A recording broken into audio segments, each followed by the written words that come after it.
Good evening. তোমাদের সবাইকে আমার চ্যানেল মিমো অ্যান্ড মমে আরও একবার ওয়েলকাম।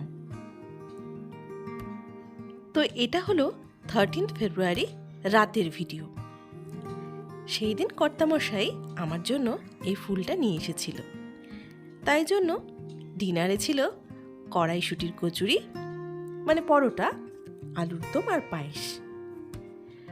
তো এখন 14 ফেব্রুয়ারি সকাল, আর আজ সরস্বতী পুজো। বেশ অনেক বছর আগের কথা, যখন সরস্বতী পুজোতে গোটা রাত উত্তেজনায় ঘুম হতো না। বাড়ির চারপাশে গান বাজনার আওয়াজ, ছেলে মেয়েদের হৈহুল্লোড় এগুলো শুনতে পেতাম। তবে এখন সব কিছু একটু পাল্টে গেছে। তো সকাল সকাল ঘুম থেকে উঠে আমি আর মিমো স্নান সেরে আমাদের বাড়ির ঠিক সামনে একটা সরস্বতী পুজো হচ্ছে, সেখানে চলে এসেছি অঞ্জলি দেবার জন্য। তো আমাদের পুজোটা একটু সকালেই ব্যবস্থা করা হয়েছে, কারণ এখানে অনেকেই রয়েছেন স্কুলে মানে টিচার, তারা চলে যাবেন তাড়াতাড়ি।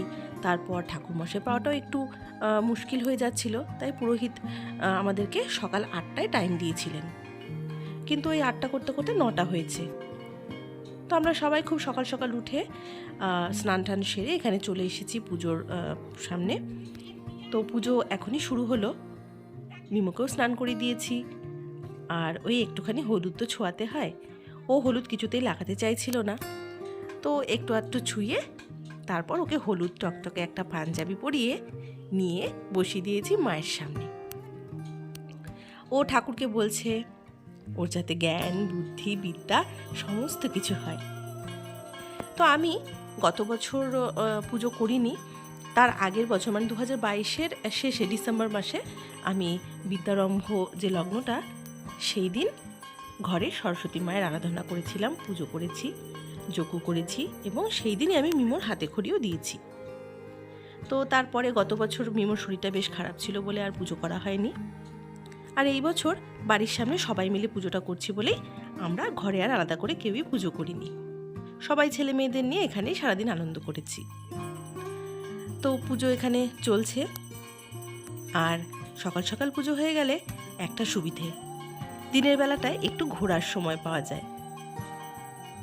তো আজ দিনটাও খুব একটা যে রোদ বা গরম তা না, একটু ওয়েদারটা ঠান্ডাই মনে হচ্ছে। তাই আমিও ভাবছি বিকেলবেলায় যদি ঠান্ডা বেশি থাকে তো মিমোকে নিয়ে দিনের বেলায় একটু আশেপাশে স্কুলগুলো ঘুরে আসব। ইচ্ছে আছে আশেপাশে কয়েকটা বড় বড় স্কুলের যে পুজো, কলেজের পুজো, সেগুলো একটু দেখব। তো দুপুরে পুজো শেষ করে আমরা রেডি হয়ে চলে এসেছি। আর এই দেখো, এটা হলো আমার ছোটোবেলার স্কুল, মানে ক্লাস 5 থেকে 12 পর্যন্ত আমি এই স্কুলেই কাটিয়েছি। তো এখানে এসে কেমন যেন মনটা নস্টালজিয়ায় ভরে উঠছিল। পুরনো স্মৃতিগুলো চোখের সামনে কেমন যেন ঝলমল করে উঠল। গোটা মাঠ, আমাদের ম্যামদের কমন রুম, স্কুল বিল্ডিং, আর তার সাথে ওই যে দেখতে পাচ্ছ স্কুলের বিল্ডিংটা পার করে ঠাকুরের মণ্ডপ, আর এদিকটা রয়েছে সেই আমাদের শিলিগুড়ি গার্লসের মাঝ বরাবর একটা বিরাট আম গাছ। এই গাছের তলায় প্রতিদিন আমরা প্রেয়ার লাইন করতাম, কতই না খেলাধুলো করেছি, ছোটাছুটি করেছি, সব কিছু যেন এক নিমেষে মনে পড়ে যাচ্ছে। প্রত্যেকেরই হয়তো এটা হয়। তো অনেকক্ষণ সময় কাটানোর পর আমরা এবার চলে এসেছি আরও একটা স্কুলে। এটা একদম আমার বাড়ির কাছের একটা স্কুল, বরদাকান্ত বিদ্যাপীঠ। তো এখানে এসে আমরা কিছুক্ষণ পুজো দেখলাম। যদিও আমার ইচ্ছে ছিল আমি যে স্কুলগুলোতে আগে চাকরি করতাম সেখানে যাব, তবে সেরকমভাবে যাইনি। তবে আমরা ওই Siliguri girls, Siliguri boys, Ghughumali high school, তারপর বরদাকান্ত, এই সমস্ত স্কুলগুলোতে ঘুরলাম এবং বেশ কিছু ফটো টটো তুললাম, প্রতিমা দর্শন করলাম, একটু সময় কাটালাম, তারপর বাড়ি ফিরে গেলাম। তো তোমরা সবাই কেমন কাটালে কমেন্টে জানিও।